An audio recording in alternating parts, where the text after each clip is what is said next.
European Union chief Brexit negotiator Michel Barnier has received demands from key trade organisations to compromise with Britain to avoid hitting car and food manufacturers. European vehicle and food companies called on Mr. Barnier to lower the control levels on trade between the EU and the UK to avoid causing damage to both sides. The European Automobile Manufacturers Association highlighted the EU's rules on car battery pack as detrimental for the sector. The EU states car battery packs must have no more than 56% non-originating material in a letter to Mr. Barnier. The group wrote, "Alternatives must be considered. It is critical to ensure that motor vehicle exporters are not burdened by substantial tariffs on trade with the UK when there is no EU battery interests that would be compromised by a flexible approach." In a separate letter published on the 7th of October, representatives from the road, air, maritime, rail, manufacturing and logistics sectors urged European leaders to find solutions with Britain on data access. They wrote, "In the transport, logistics and mobility sectors, innovation relies increasingly on the processing and exchange of large amounts of personal and non-personal data between multiple actors. In addition, innovative solutions in goods and passenger transport such as connected vehicles, smart cities and digital platforms have led to an increase in data generation.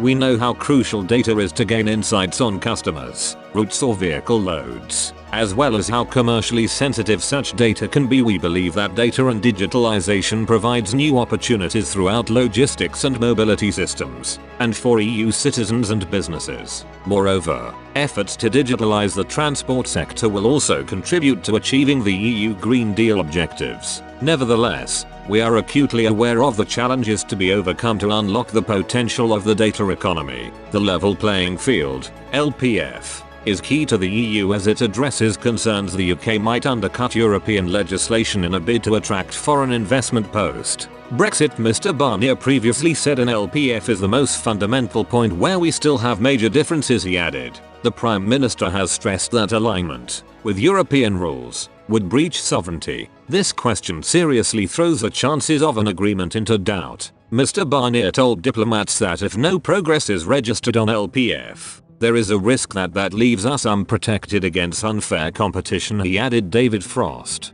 the UK's chief Brexit negotiator, had suggested an independent authority that would oversee state aid, but added the UK seems to have blocked any progress over the last 2 weeks. Food and drink manufacturers wrote to Mr. Barnier and Lord Frost expressing their concerns about the strict rules on their sector. They wrote, "An area of real concern that is shared by food and drink businesses on both sides is around the damaging impacts rules of origin could have for our highly integrated supply chains. A tariff-free preferential trade agreement will be meaningless if businesses are unable to access these preferential tariff rates. In the case of food and drink, this will only be possible if both sides agree to put in place bespoke rules of origin."